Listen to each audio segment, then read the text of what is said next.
On June 13, 2017, Nintendo made the incredible announcement of a fourth Metroid Prime game coming to Nintendo Switch. And even though the only Metroid game I played back then was Other M, I was still excited for a return of Metroid, since we haven't seen a new Metroid game in 7 years. Unfortunately, 1 year after the announcement, Nintendo made an update where they stated that the game was not meeting their expectations, so they decided to start again, this time giving the project to Retro Studios, who developed the previous Prime trilogy, and for over 6 years we would hear nothing about the game until June 18, 2024, where we would get a gameplay trailer and a full name for the game, Metroid Prime 4 Beyond, which would be released in 2025. Even though we had to wait 7 years for Prime 4, the silver lining about it was that during this time, I became a hardcore Metroid fan after playing every single Metroid game after starting with Samus Returns and Super Metroid in 2017, and the most recent game back then being the incredible Metroid Dread in 2021. But with Metroid 4 finally released, I think it's time to jump into a new dimension and tackle the very first 3D Metroid game with Metroid Prime for the GameCube by getting all 62 achievements, which is only possible with RetroAchievements, a fantastic website where you can get achievements for your favorite retro games from the NES to the PlayStation 2 with everything in between. And as usual, we will get all these achievements in hardcore mode, which disables specific emulator features like rewind, slowdown, and loading save states. Now, unlike the previous Metroid games we've mastered, Metroid Prime set is more involved, besides getting 100% items and scans. This set features other interesting achievements like performing sequence breaks only possible in the GameCube version, exploring every room in all areas of the game, and we also have boss achievements for every single major boss in the game. However, unlike Metroid 2, where we can master this game in one playthrough, for this mastery we have to do at least 2 playthroughs of this game, the second run being a playthrough on hard mode, but we'll talk about that later. So with all preparations done, let's head into Tallon 4 and master Metroid Prime for the Nintendo GameCube.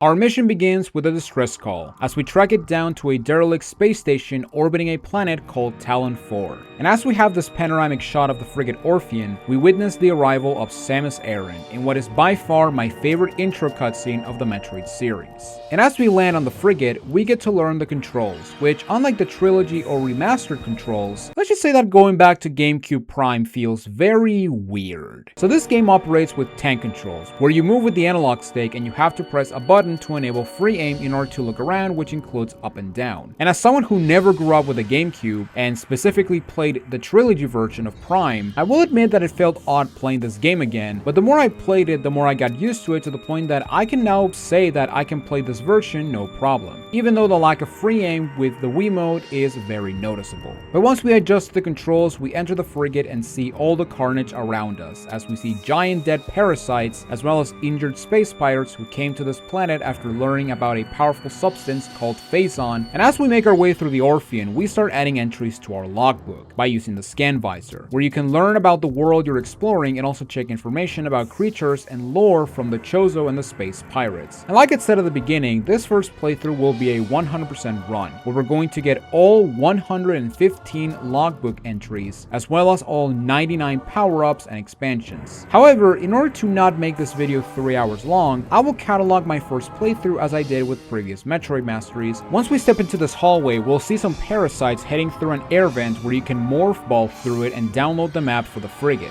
which is not really necessary since this area is ultra linear, but by downloading the map we can get our very first achievement of the set. As we continue towards the reactor core, we come across our first save station, which is very important since right now we're going to fight our first boss, the Parasite Queen. This boss is very easy, and it also helps that scanning her will show that her head is a weak point and she'll take more damage. However, for this boss we have our first challenge achievement, where we need to take down this huge bug before she gets to fire her plasma breath. For this achievement, we need to perform a special technique with our missiles and power beam. Every time you fire a missile normally, it takes around 2 to 3 seconds before you get to fire another one. However, by alternating A and Y on GameCube, you will be able to bypass the reload animation and rapid fire missiles at your heart's content.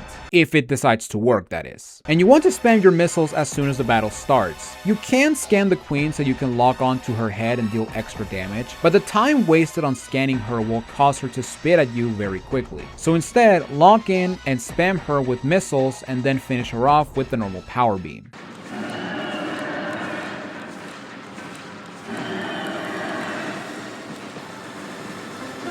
There we go.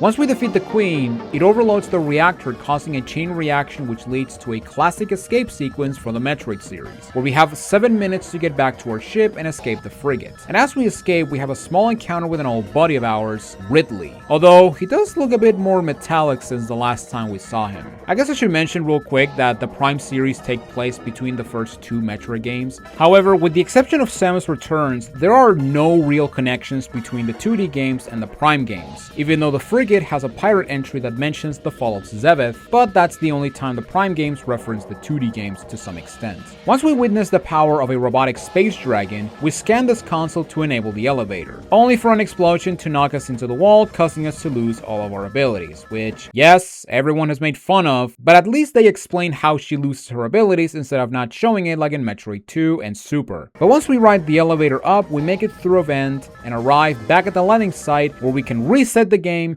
because I missed getting another achievement where you need to escape the frigate before the timer reaches 4 minutes, which means you only have 3 minutes to get to the landing platform, otherwise you have to refight the Parasite Queen and try again. The time for this achievement can be very tight, but as long as you know the route and when to morph to go faster, this one is really not that bad. Yeah, for that part I like to strafe, since open up, since turning is a bit slower. And we did it. We are the best.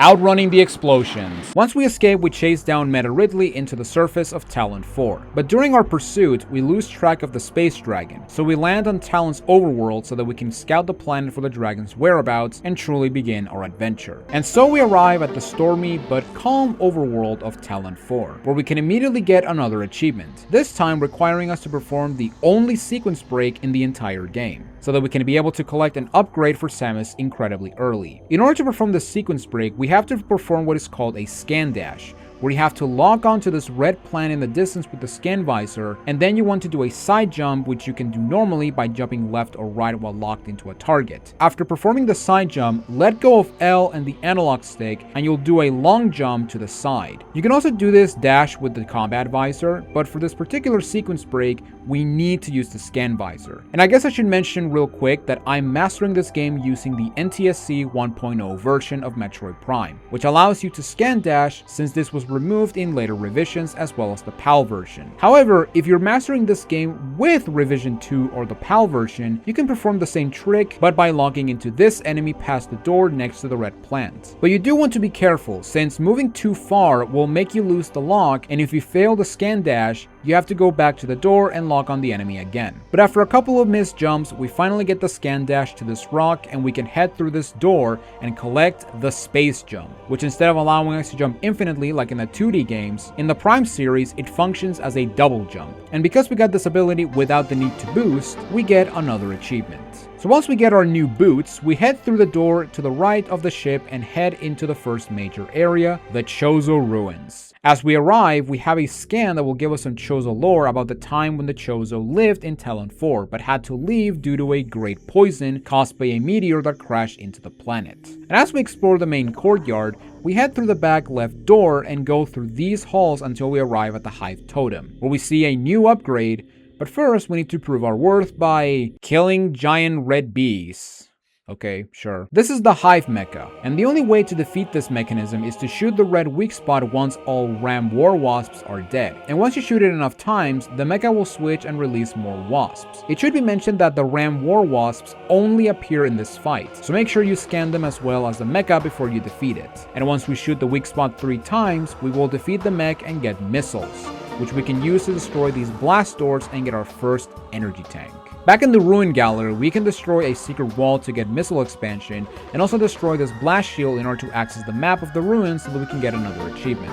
So now that we have missiles, we can start collecting expansions for our missiles and health. But in order to prevent this video from being as long as my Crash 2 video or even longer, I'm going to skip talking about items and normal scans just to make this video more fast-paced. But like every mastery video I make for this channel, if you want to check my full mastery on this game or any other game I master, you can always head to my Wolf Archives channel where I post every RetroAchievements mastery playthrough of the games I cover for this series. But once we obtain the map, we head back to the main plaza and head through this first door on the left, and we arrive at the ruined shrine, where we had to fight some beetles as well as an armor beetle in order to obtain the morph ball. Is what I would say, but because we have space jump... Yeah, wait a second, can I just do this?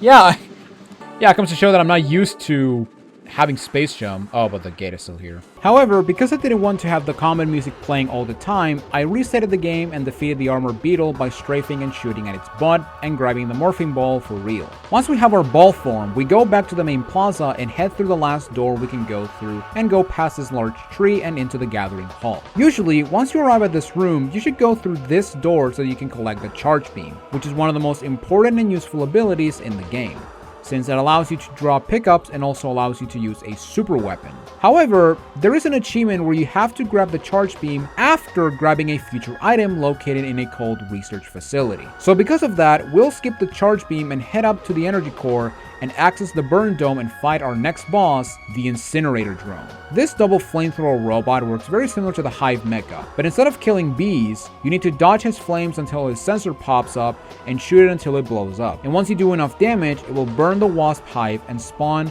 some barbed war wasps that only appear during this fight, similar to the ram war wasps in the Hive Mecha. And once you shoot the sensor enough times, it will completely incinerate the hive, blow up, and give us a new reward, the morph ball bombs, which we can use to activate these bomb slots back at the energy core and open a locked door so that we can head into a new area of the ruins later down the road. But we do get a neat tank for our hard work, so it's fine as well. Once we're done with this puzzle, we head back to the Arboretum and scale this tree while scanning these runic symbols so that we can open a door at the top that will lead us to the next major boss that has a challenge we need to overcome. Once we open the door, we arrive at the Sun Chamber, where we encounter Flagra, the source of the poison that is infecting the water in the ruins. As soon as this fight starts, you'll see a sun panel activate which will give energy to Flagra. And basically for this fight, we need to turn the panels by shooting at the red target so that Flagra gets weak and her vines get out of the way so you can bomb the flower and incinerate the giant plant worm. And every time you bomb her, a new panel will be activated and you need to turn all of them in order to bomb her again. And here's where the boss challenge comes into play, as you need to defeat Flagra without letting her flip a panel back.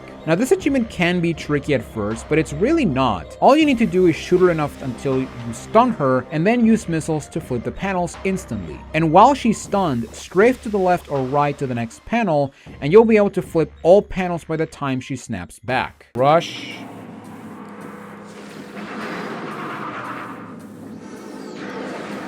And as you saw right there, we got it. So yeah. Like I said, if you're fast enough, you can actually flip all 4 in one go. And there we go. Less reflection, more illuminating scale. They should have put more illumination, but whatever. Once we defeat Flagra, the poison will be cleansed and we can get our next power-up, the Various Suit, which gives us huge shoulder pads, but will also allow us to go through heated areas like our next destination in Tallon 4, the lava-filled Magmoor Caverns, with the most out-of-place music in this entire game. Compared to the other areas in Tallon 4, Magmoor is the most linear of them all, which honestly makes it a bit dull and tedious to go through, but once we arrive at the lava pit and start listening to the now tiring Lower Norfair remix, we can blast this stone pillar with missiles and uncover our first Chozo artifact.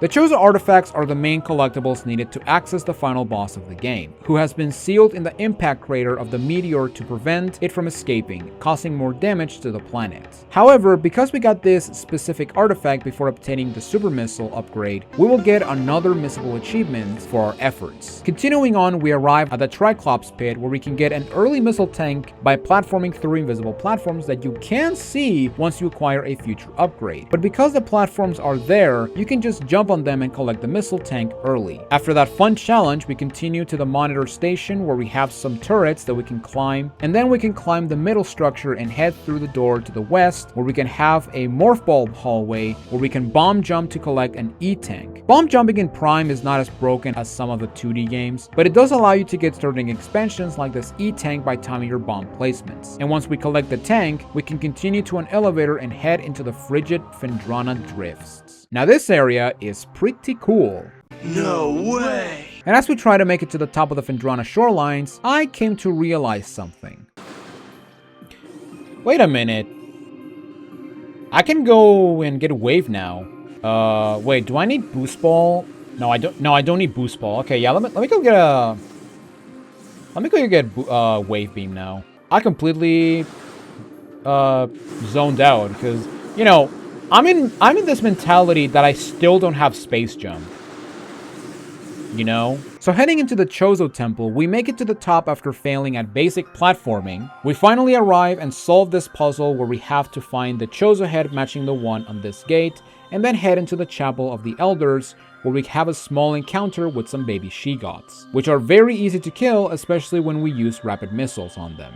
But once all 4 babies die, it's time for Big Mama as we fight our first adult she-goth. She-goths will absorb your beam with their crystals and fire it back at you in the form of projectiles. And the way to defeat a she-goth is to fire missiles after her ice breath once she gets tired, or you can just bomb her underside in the case you run out of missiles. And after we bomb this goth to death, we will receive our reward, the Wave Beam. So similar to Metroid NES and Metroid 2, beams do not stack. However, unlike those games where getting a new beam will eliminate the previous beam you had, in Metroid Prime, every beam has different properties that Samus can change by flicking the C-stick in the proper direction. The Wave Beam is an electric-based beam attack that can activate power nodes, defeat bomb boosts, but also has homing properties, which makes it a very useful beam for combat. The only downside about the Wave Beam and future beams is that you can't do the rapid-fire missile technique, since once you change to the beam, Samus's arm cannon changes forms. Once we get our new weapon, we head up to the shoreline and head through this missile gate door located in the Ice Ruins West and arrive at the Phendrana Canyon, where we have a sneaky Chozo Lord scan that I did miss during my first playthrough, and jump on these breakaway platforms in order to claim the Boost Ball, which allows you to boost while in Morph Ball form and maneuver through these half pipes because Tony Hawk was the cool game back in the day. Now usually, once you grab the Boost Ball, you need to go back to Tallon Overworld to Boost Ball in this room in order to get the Space Jump boots back at the beginning of the game, only to go back to Phendrana and get the Wave Beam and continue through Phendrana normally. But since we already acquired the Space Jump and we have the Wave Beam, we can head through this purple door in Ice Ruins West and arrive at Ruined Courtyard, where we can climb to the top by flooding the room and access the Space Pirate Research Facility. Inside, our presence gets alerted and now we have to fight against the Space Pirate Resistance and make it through this linear facility where we have to beat these bastards without a charge beam, in case you forgot about a particular achievement we're working towards. That said, because we're playing on normal, a couple of missiles will defeat these pirates no problem. And once we clear out the starting room, we can head through this lower door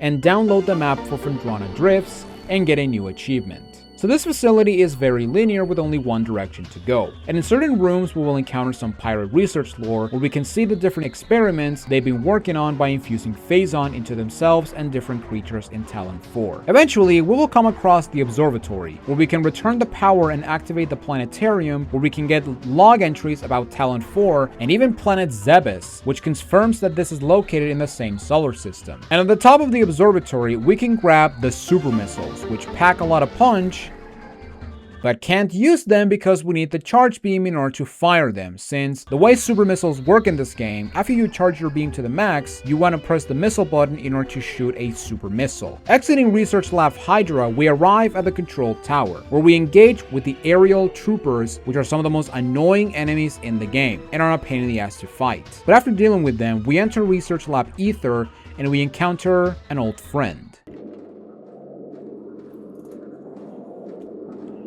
Oh my god, look at that, guys. It's the name of the game. After scanning the Metroid and getting 50% of the logbook completed, it will break free and now we have to fight it. Unlike Metroids from the 2D games, Prime Metroids are very easy since you can kill them with any weapon you want, which is good since we don't have the Ice Beam. And the last thing I want is Metroids being treated the same as Super Metroid X Fusion's Sector X, because my god, that gauntlet is fucking hard. And once he dies, we continue our assault and arrive at the final room of the facility, the Research Core, where we need to scan 3 terminals that will disable some force fields and give us access to a new type of visor, the Thermal Visor, which will give us a Predator type vision and also locate specific power nodes that can be activated with the Wave Beam.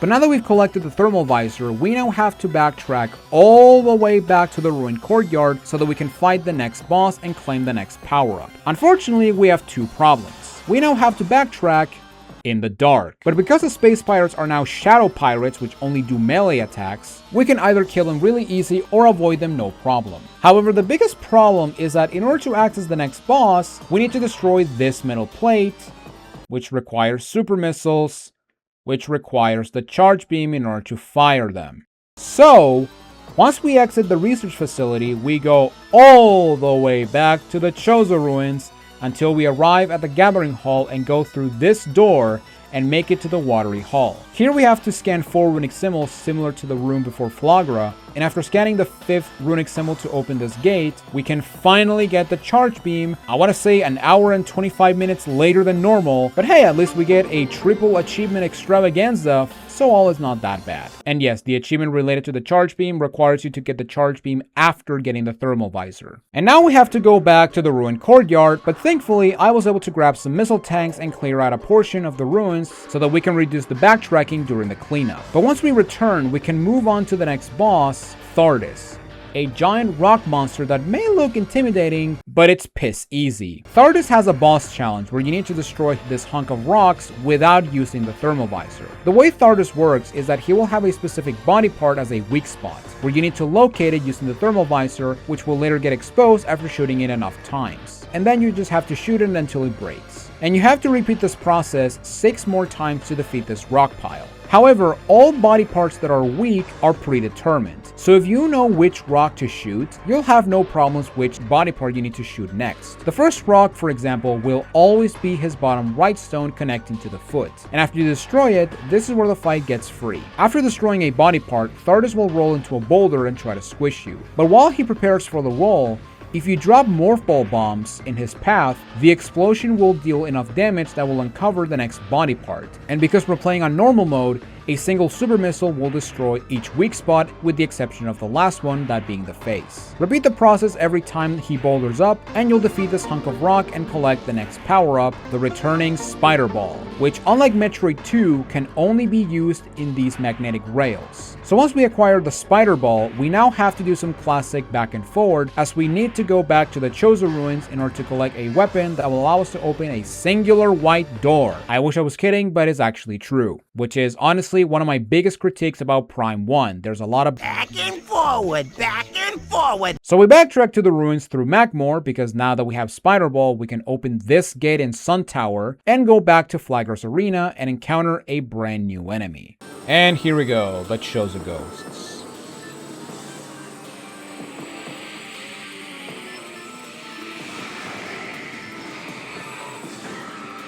Now I will say these guys are not as annoying as the Dark Commandos from Prime 2, primarily because most of the times you're not forced to fight these guys, unless it's like a scripted event. Oh, of course I hit the wall. Alright, there we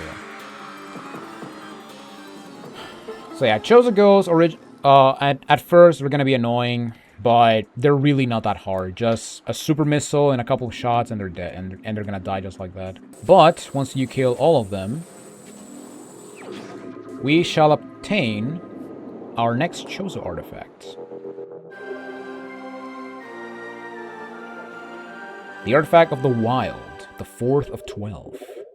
Once we get our artifact, we now have to make our way to the furnace, which is located next to the room where we fought Incinerator Drone. But before heading there, I decided to take a detour and return to the ruined shrine where we got the morph ball, and go up and through this wave door so that we can get a new power-up which will be very useful in a later area. In the Tower of Light, we have these broken support pillars that you can destroy them with missiles. Once you destroy them, they will lower platforms that you can use to get to the top and grab the ultimate reward, being the Wave Buster. The Wave Beam's super missile equivalent, where you can launch an electric beam Ghostbuster style and deal massive damage. And this item will be very useful when we arrive at the hardest section of the game. So once we get the Wave super missile, we take some small detours to get some more extra missile tanks, and once we arrive at the furnace, we spiderball up and head through this hole and arrive at the Hole of Elders, where we have more Chozo ghosts to deal with. Once the ghost is dead, we play some throwball with a Chozo statue and activate 3 panels that require different beams, and also access the first of 3 missile recharge stations in the whole game. After we activate the wave slot, we make it to the other side of this gate and we access the reflecting pool, where we can boost ball to the top and acquire our next beam upgrade, the Ice Beam,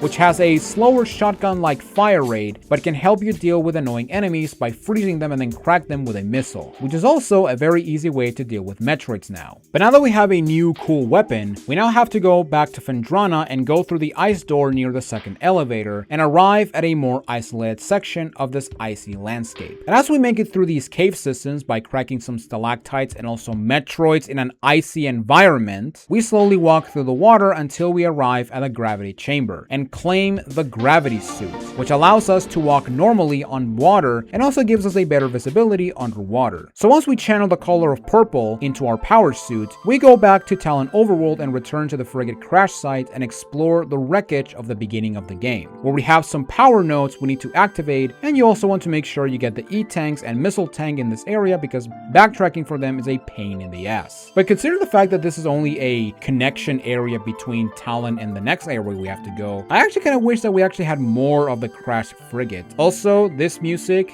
incredibly underrated. But once we exit the frigate remains, we find an elevator that leads us into the final new area of the game, the Phazon Mines. The mines are what many consider to be the hardest part of the game, as you need to make it to the halfway point without a save in between, which means that if you die at the very end, you have to do the entire trek again. Thankfully, because we have the Wave Buster and a lot of missiles and health, I say that we're gonna be fine. Although, I am very prone to jinx myself, so let's see how we do. Once we enter Mine Security Station, we get introduced to the worst enemies in the game, the Beam Troopers, where you can only damage them with the beam matching their suit. Thankfully, the Wave Troopers are the easiest to deal with since charged wave beam shots will stun them automatically. But the reason they're annoying is because of the stupid amount of damage they do, especially in hard mode, but we'll talk about that stupid mode later. As we make our way through these troopers, once we make it to the top of the Elite Research, we can operate this pulse beam and destroy the front wall and the left wall and collect a missile tank that will put us at 50% item acquisition,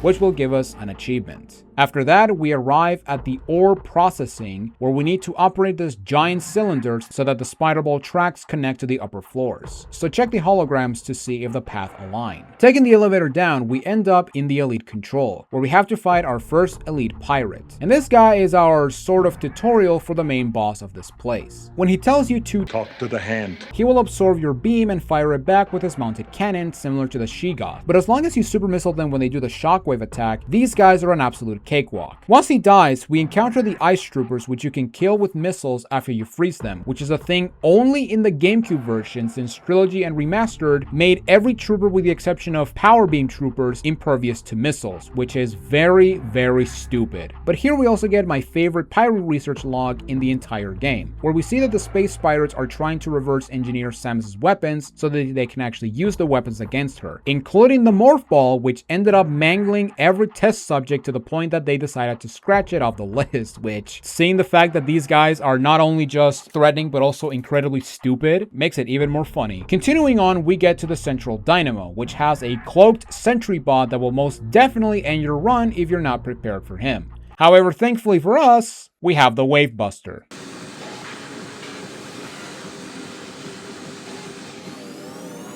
Yeah, there we go. So yeah, if you have Wave Buster, this guy is a complete joke. After the bot dies, we now have to solve an electric maze that has around 120 different patterns. And once we get to the end, we will acquire the power bombs, a screen nuke that will help us decimate enemies and uncover new items. And once we grab the power bombs, we could continue on deeper into the mines, but if we do, we will encounter a large gap that may seem impossible to pass, but if you manage to cross the gap, we will eventually find a red door. So you know what that means, right?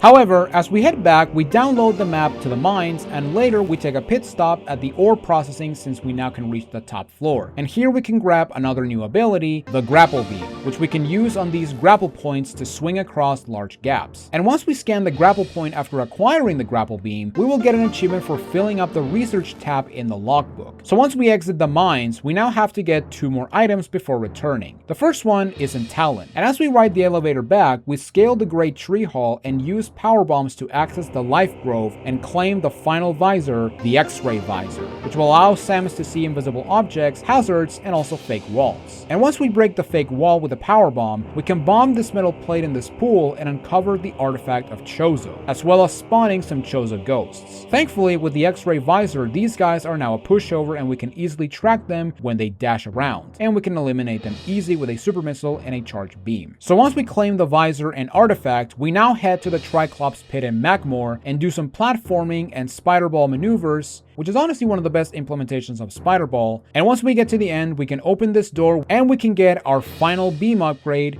the plasma beam, which will melt everything and it will feel cathartic as hell, especially against these annoying pirate troopers. So now that we have the upgrades required to finish the mines, we can go back and get the final upgrade of the game. However, before doing that, I decided to go back to every area and get all expansions, scans, and artifacts, so that the last items we need will be in the uncharted sections of the mines. And for this cleanup, I'm going to skip most of it, with the exception of mentioning the location of artifacts and 2 extra upgrades. So if you want to see my cleanup route, again, I highly recommend you check my playthrough over at my archives channel, where you can see the full experience and try not to get lost in the process. Starting with Magmore, we head to the top of Monitor Station and boost ball to extend a bridge that will give us access to the Artifact of Strength, as well as a powerbomb expansion if we powerbomb this metal plate right below the artifact. After we exit, we powerbomb the shore tunnel as an homage to Super Metroid and get the Ice Spreader, which is the super missile equivalent of the Ice Beam, which is not very useful with the exception of one instance, but we need to grab this not only for the achievement, but also to get 100% items in the game. Moving to Phendrana, since we're 100% done with Magmore, believe it or not, we head to the Chozo Ice Temple and use the plasma beam to melt the ice and morph ball into the hands to reveal the artifact of Sun. Once we clean up the north side of Phendrana, we go back into the research facility and get the missile tank that I would have gotten if I had Charge Beam, and arrive at Control Tower, where we need to melt the ice with the plasma beam in this portion inside this tower and shoot a missile at these containers to drop the tower and claim the artifact of Elder. Exiting the facility, we clean up the south portion and use a power bomb in this wall on Phendrana's edge so that we can get the artifact of Spirit.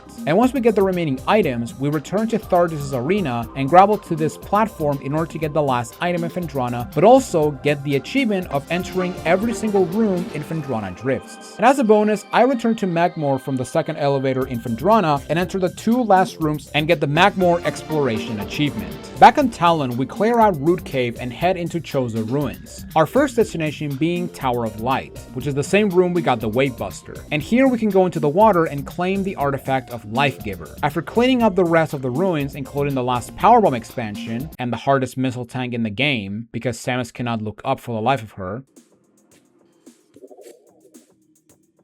Really? Really? Oh my god. See, that's actually another disadvantage about not being able to look up in the GameCube version.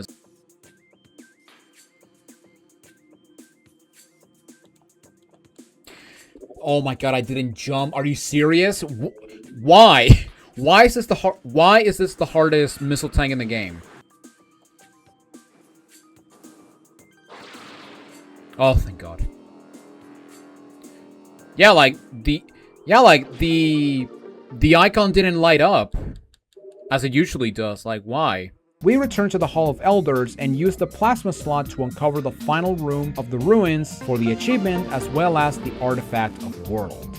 And with that, we are, believe it or not, done with the cleanup section. I did miss 2 scans in the research facility in Phendrana, but we'll go get them after I finish the mines. And basically, for the mines, I just did the first trip again. This time getting expansions I wasn't able to get during the first trip, including the flamethrower, which is the super missile equivalent of the plasma beam. And also the most worthless weapon in the game, because Jesus Christ, the damage output of this thing is fucking pathetic. Like seriously, give me one example where the flamethrower is useful. Continuing on, we arrive at Elite Research and we use a power bomb to free the Phazon Elite, an elite pirate that is much beefier than the other elites, which means it takes 4 super missiles to kill instead of 2.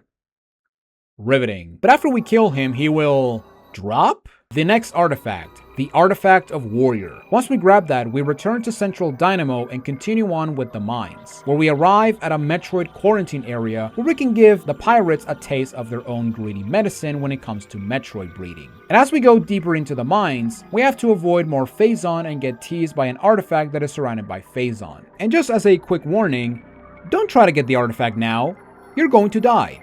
And if you haven't saved in a while, you have to go back to the previous save, because this game has no checkpoint system. Ignoring the artifact for the meantime, we head into the second Metroid quarantine area, and we make final preparations as we enter the Elite Quarters and fight our next boss, the Omega Pirate. The Omega Pirate works the same way as the Elite Pirates, where he will put up his hand up and absorb your beam power. But in the case of the Omega Pirate, in order to deal damage, we have to destroy his big armor first. And to do that, we need to destroy his Phazon plates on his legs and shoulders. Once we destroy them all, the Omega Pirate will vanish and summon beam troopers. And as you kill them, the Omega Pirate will appear in one of the 3 Phazon pools in the arena and heal his armor, giving you a chance to deal massive damage. And here is where the boss challenge comes in, as you need to defeat the Omega Pirate before he gets a chance to restore his armor. Now, when I did this fight, I kinda understood his spawn chance, but I didn't learn it 100% until making this video. But basically, Omega Pirate has 2 key rules when it comes to healing his armor. The first one is that he will appear in the pool that is the farthest away from Samus, which is very self-explanatory since it will take some time for Samus to actually get to him and target and do damage. And then we have the second rule, which I actually did know, and that is that he will never appear in the same pool twice, since after you deal massive damage to it, he will disappear and appear in another pool. So the idea is to stay close to one pool and wait for him to appear and then cycle between the other 2 pools and then shoot him until he dies. But because I didn't know about the first rule, I did make this fight a bit harder for me by going right on the Omega Pirate's face. But with only 4 super missiles and beam troopers shooting at your ass, we take down this behemoth on the first attempt, get rickrolled, which is incredible, and get the final upgrade for Samus, the Phazon suit, which allows Samus to walk on Phazon without being harmed. And once we get one of the best looking suits in the series, and I will fight you on that statement, we backtrack to Phazon Mining Tunnel, and with our new Phazon immunity, we destroy these rocks and get the second to last Chozo artifact, the Artifact of Newborn. But once we get the artifact, we return to Elite Quarters and head up and collect the final energy tank of the game, and as we climb Phazon Processing Station, we powerbomb this particular wall and collect the final missile tank and the final expansion of the game. Although we're still not 100% done since we do need one more artifact. And as we make it to the top, we reach an elevator that leads back to Magmore and also get the exploration achievement for the Phazon mines. Now before we return to the landing site in Tallon, I take a small detour to Phendrana to get 2 pirate lords I missed, and once we return, we head to the impact crater and get the last of the pirate and Chozo lore, as well as exploring every room in Tallon Overworld. And once we save, we head into the Artifact Temple, where we can get hints for the other artifacts if you're struggling to find them, but we also get the final artifact, the Artifact of Truth, which will put us at 100% item completion and give us the 100% completion achievement. And once we return all artifacts, we now have a way to access the impact crater itself and take out the source of Phazon in Tallon 4. But before we do that, we get reminded as to why we came here in the first place, as we get ambushed by Meta Ridley, and this time, we have to fight and destroy this mechanical space dragon. Unlike other bosses, Ridley has 2 phases. Phase 1, he will fly around shooting laser beams and missiles, as well as trying to stomp you, but the most annoying attack is when he flies out of range and does some dive bomb attacks by shooting lasers or just throwing bombs. And for this first phase, you want to shoot him normally with the plasma beam since it does the most damage, and also because we want to save missiles for phase 2 for a very particular challenge. So after 3 minutes of waiting for this stupid pterodactyl to stop with this boring flyby, we burn his wings and we begin phase 2. For phase 2, we have to shoot at Ridley's mouth to stun him and then shoot his chest to deal damage. And he has 3 attacks where you have the opportunity to shoot at his mouth. He will roar before doing a jump attack and a laser sweep, and he'll also prepare for a charge that is way harder to counter than Trilogy and Remaster, and it's all because of this stupid hand. But here's where we get to the boss challenge of Meta Ridley. As for the achievement, you have to beat phase 2 without taking damage. Now this may sound scary and straight up bullshit at the same time, especially since he loved to do the charge attack, which is almost impossible to counter. However, there is a very, and I mean very easy way to cheese this fight that sadly got removed in future releases of this game. Okay, hang on. So yeah, basically, once you get to phase 2, unleash all your missiles and just use Wavebuster. Now you may notice that Meta Ridley's not didn't took damage there, and that is because this game does have a bit of a failsafe where if you do a lot of damage to Ridley, sometimes there's gonna be a way where sometimes there's gonna be a time where he will not take damage, like right there. Like I guess they want to like prolong the fight more. But yeah, if you use Wavebuster, the second phase is stupid easy. So once we terminate our metallic arch nemesis, we go inside the impact crater and encounter fission Metroids, the most annoying enemies in this entire game. And they only appear in this room on GCN, so good job fission Metroids for being fucking obnoxious. And these Metroids are annoying because after dealing damage to them, they will split into colored Metroids where you need to use the right beam on the right Metroid. Unless you're like me and use power bombs because fuck fission Metroids. But after climbing this vertical room, we make it through some hazardous phase-on, and we come face to face with the titular Metroid Prime, the source of all the phase-on corrupting Tallon 4. Metroid Prime has 2 phases, just like Ridley. Phase 1, he will change color and you basically need to hit him with the corresponding beam in order to move to the next beam change. And that's basically it. You basically have to repeat this process until he dies, and overall, for being the final boss, this fight is really easy, especially if you use the super missiles to get rid of his health fast. Except for Flamethrower. Flamethrower is incredibly bad even at this fight. And once we defeat phase 1, we head into the core of the impact crater and fight the true final boss, Metroid Prime's Essence. Essence only has 1 attack, and it's also immune to every single weapon in Samus's inventory, with the exception of concentrated Phase-On, which you can use when Essence drops a pool of Phase-On and goes invisible to all visors except for one of them. And by standing on the pool, you will enter Hyper Mode, where you can shoot at Essence with Phase-On and destroy it for good. However, here we also have the final boss achievement of the set, and what many will consider to be the worst achievement in the set. And also, thankfully, get the final scan for 100% scans, which means we get another achievement.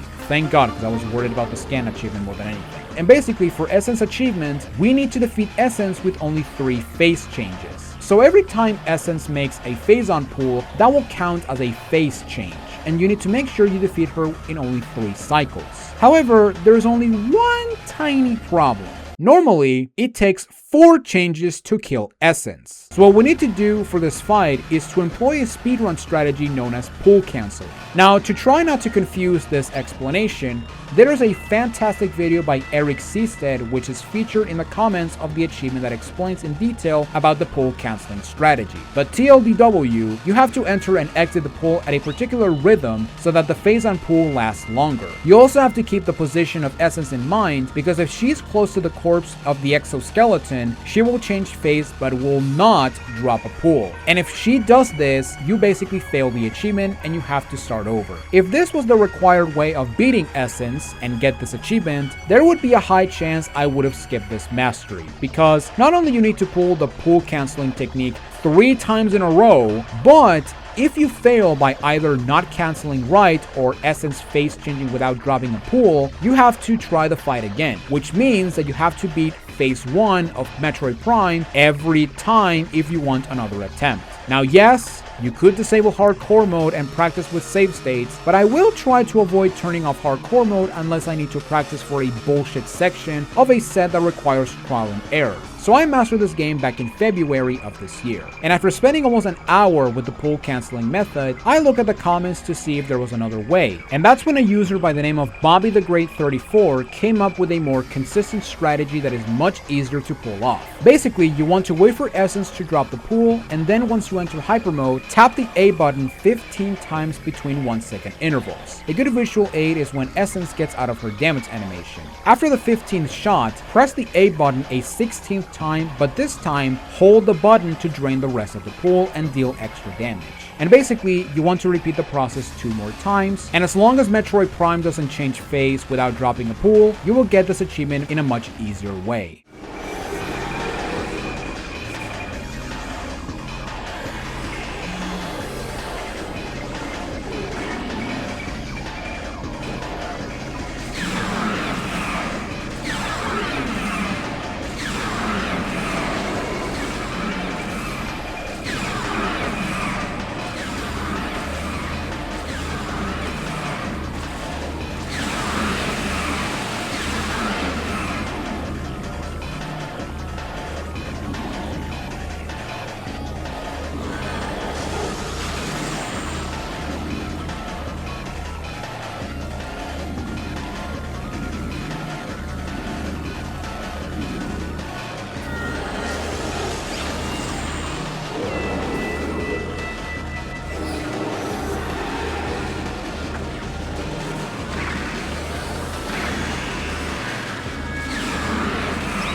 So after we defeat Metroid Prime, she steals our Phazon suit and the impact crater is set to blow up. However, thankfully, instead of climbing back up normally, we get saved by the power of cutscene and we witness the destroyed Chozo Temple, where we get to see Samus's face in 3D for the first time in the series. And after the credits roll, we check our final statistics, but we also see that Metroid Prime is not really dead. I wonder if they're gonna make a sequel about this. And with that, we conclude with our first playthrough, and we managed to get 52 out of the 62 achievements, which means we only have 10 more achievements to grab. 9 of them require you to beat every major boss in hard mode, which we can unlock after finishing the game for the first time. Compared to Omega Boost's hard mode, where enemies and bosses may have new attacks, Prime's hard mode is just like normal mode, but enemies take and deal more damage, which makes a normal playthrough of hard mode incredibly boring and tedious. I love the Prime games, but even I will admit that playing them on the hardest difficulty is boring as sin. And because I was feeling a little bit ballsy, I also decided to get the 10th remaining achievement, which is the speedrun achievement, where you need to beat the game in less than 3.5 hours on the in-game timer. And for this playthrough, I will treat it the same way as my sub-hour speedrun from Metroid NES, where I will show you my route and how I went through Tallon 4 while blasting through hard enemies. That said, if you want to see the full run, check the archives video, but also, I highly advise that you do not attempt the speedrun on hard like me. The reason I went for this was because I didn't want to do a third playthrough. So with that in mind, let's blast through hard mode and hopefully achieve the speedrun achievement in the process.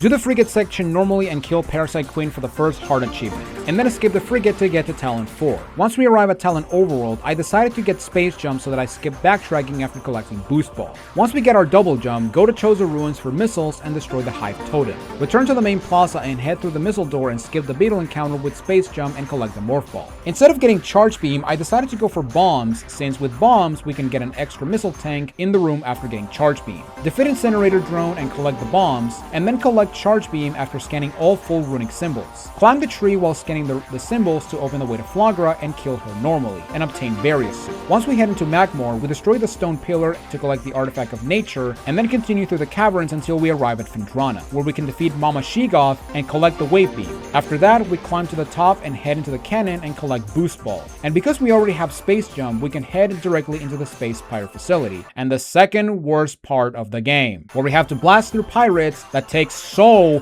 fucking long to kill and deal so much unfair damage. I will say it's not as bad as the mines, but with the small health pool that I have, it can be very annoying to get through. But as we blast our way through the opposition, we make it to the end and collect the Thermal Visor, and then we haul ass back to the beginning and fight Thardus, this time using the Thermal Visor to expose his first body part and then doing the fight as normal, where we bomb him when he rolls to avoid changing thermal. After destroying the rock monster and getting our spider ball, we go back to Magmore and take a detour to collect the Artifact of Strength, and then go back to Chozo Ruins and collect the Artifact of Wild after defeating the Chozo Ghost in Flagra's arena. After getting the artifact, I made my way to the Hall of Elders and continued along to collect the Ice Beam. Now, instead of going to Phendrana and getting the Gravity Suit, I decided to take a detour to Chozo and collect the Wave Buster, since I wanted to have this attack as a precaution when we get to the mines. Spoilers, I didn't use it that much, because enemies take so long to kill, and because of my low missile count, it ended up being a bit of a waste. But on the bright side, I was able to get a bunch of missile tanks as compensation, as I went to get Wave Buster. Once we're done with that detour, we take the elevator in Tallon that leads to Magmore, and head back to Phendrana through the second elevator and make our way through the icy caves and get Gravity Suit. Once we get the purple suit, we head back to Tallon and go through the frigate crash site, skipping as many pirates as we can while activating all the power nodes, since these guys are the most annoying enemies in the game and not worth fighting. Once we make it through, we arrive at the mines and we tackle the first visit as normal until we destroy the cloaked drone and collect the power bombs. Once we get our explosive reward, we go back to Tallon after getting the grapple beam and then get the X-ray visor as well as the artifact of Chozo. And this is the point where my route gets a bit weird, since usually I would go to Magmore and then start a cleanup where I get the remaining artifacts and expansions before heading back to the mines. But once I collected X-ray, I headed back to the ship and quit the game in order to see my current time, which was at 2 hours 8 minutes. So once we load back in, we head into Magmore and back to Phendrana to get both artifacts out of the way, starting with the Artifact of Spirit and then the Artifact of Elder at the research facility. After finishing Phendrana and collecting some more expansions, we head back to Magmore and take the second elevator to the mines, so that we can head directly to Omega Pirate. Omega Pirate is really not that bad. The only problem is that you can't kill him in one cycle, unlike normal mode. However, the most annoying aspect of Omega Pirate are the spawns that come whenever you destroy the armor. And depending on which type of troopers come down, this fight goes from annoying to incredibly annoying. Since because these assholes take a lot of punishment, Omega Pirate will start regenerating his armor while you fight these idiots. And it's even worse when he restores his armor, because now you have to deal with Omegas absorbing power while you fight these bastards, to the point that I actually died on my first attempt. Because fuck beam troopers. However, on my second attempt, something really funny happened when it came to the beam troopers.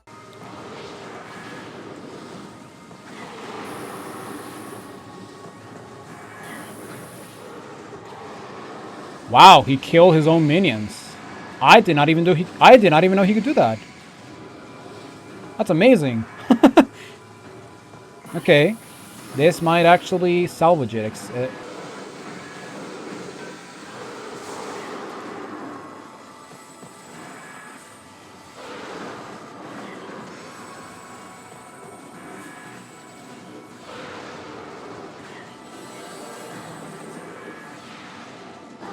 Just die. Oh my god. I hate this. What a terrible fight. And the problem is not the Omega Pirate himself, it's just the troops. They are so ungodly annoying to the point that I'm pretty sure that if you don't get the Ice Troopers This fight can be considered impossible depending on how many E-tanks you have. So once we get our Phazon suit, we backtrack to get the artifact of Newborn, and instead of going to Magmor, we exit the mines backwards while getting the artifact of Warrior from the Phazon Elite. Once we get both artifacts, we use the elevator to go back to Tallon and return to the Chozo ruins so that we can collect the 2 remaining artifacts besides the artifact of Truth at the Impact Crater. The first one being the artifact of World in the Hall of Elders, and finally the artifact of Life Giver in the room with the Wavebuster. So once we return to Tallon, we save the ship and quit the game to check our time, which is at 3 hours 5 minutes, which means we have around 25 minutes to defeat the 3 most time-consuming bosses of the game. Meta Ridley is the same boring fight as normal mode, only this time he takes longer to get to phase 2, so yay. Although that said, phase 2 it was a bit generous, since Ridley started roaring instead of doing his charge, which for that I could have used the Wavebuster to stun him instantly. But after 6.5 minutes of Ridley flying away and having the most annoying charge attack I've seen in a video game, we put down the stupid robotic space dragon and head into the Impact Crater with 18 minutes remaining.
Yes!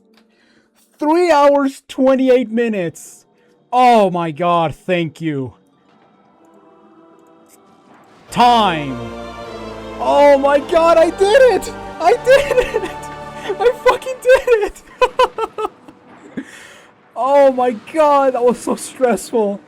For this set, I'll give an 8 for all 3 stats. Starting with quality, I like that this set has more to it when comparing it to Metroid NES and Metroid 2. We have boss challenges, achievements that require sequence breaking, and even some interesting achievements like visiting every room in all areas. The escape sequence in the frigate and getting the charge beam after thermal were also pretty cool, which in full honesty, the charge beam one was my least favorite achievement just because it made the Space Pirate Research Facility a pain to get through. Also, it feels like padding, but whatever. I'm just some dumbass who tries to prove to the world that I'm good at video games. Now, the reason I'm giving this set an 8 is mainly because I wish we could get more sequence break achievements like getting this missile tank in Magmor before getting X-Ray, or defeating a specific number of enemies with the super missile variants, so that we can actually use the flamethrower and have it mean something for once. But overall, I'm quite happy with the quality of this set. I will admit that if I decided to do a third playthrough for the speedrun achievement, I would have lowered the difficulty rating to a 6, because if you you decide to stack up before Omega Pirate, the fight gets so much easier, mainly because of the extra health and also the extra missiles you can use on the beam troopers. And I'm just gonna go ahead and say this right now, that I'm someone who never struggled at the mines, because I always made sure to explore previous areas before heading into a new area in Metroidvanias. But despite the frustration that was the beam troopers in hard mode, I still had fun with this set, despite Prime 1 being my least favorite game of the trilogy. And as for the hardest achievement, if the Wave Buster strategy didn't work on Meta Ridley, I would have given the title to the Meta Ridley Damages achievement. But because we can cheese Ridley, not to mention that it also takes a while to get another attempt, I'll give the hardest achievement award to pulling your resources for beating Prime's essence with only 3 face changes. Now, before we conclude this video, similar to Metroid NES, Prime does have subsets alongside the main set. The first set is dedicated to the original Metroid on NES, which I did mention back in my Metroid NES video. But basically, this subset is a more difficult set than the GBA set, since we have more strict achievements like the final escape sequence, having less time to beat, crossing the lava pit to Turian without shooting the boss statues, to the mother of all achievements, which is destroying all Zebetite doors and defeating Mother Brain without taking damage.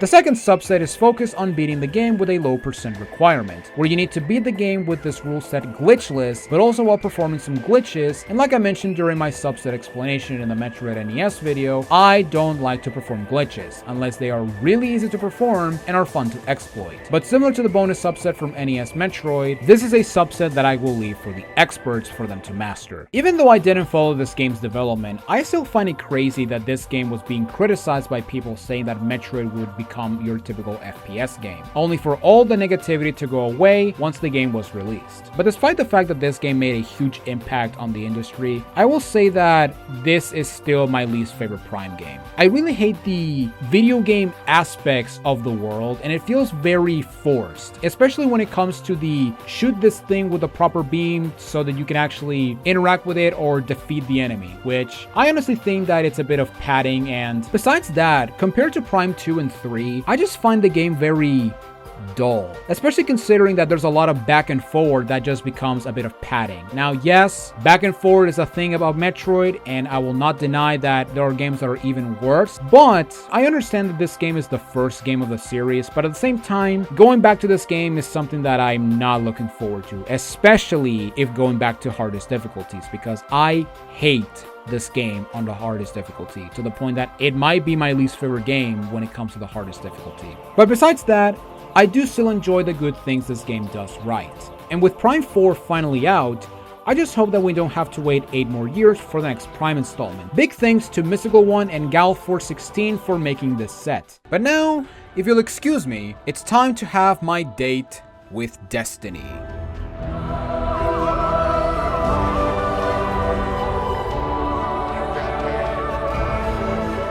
Thanks so much for watching this Retro Achievements Mastery video, and thank you all for watching the final Retro Achievements Mastery video of 2025. I still have one more video remaining for this year, which will be a recap of everything I played this year with some bonus games mentioned. If you enjoyed this video, be sure to leave a like and subscribe while ringing the bell to get notified about future masteries. And speaking of future masteries, I'm gonna take a small break and master a very easy set, which will be for Stuart Little 2 on the PlayStation 1. And then after that, we're going back to the trenches and tackle our next set with our very first subset, so look forward to that, since I mentioned in my Metroid 1 video that subsets can be pretty difficult. But with that in mind, thank you all for watching this Retro Achievement Mastery video. I'm Jonathan Wolf, and I will see you all in my next Retro Achievements Mastery. Later, Retro Achievers, and take it easy.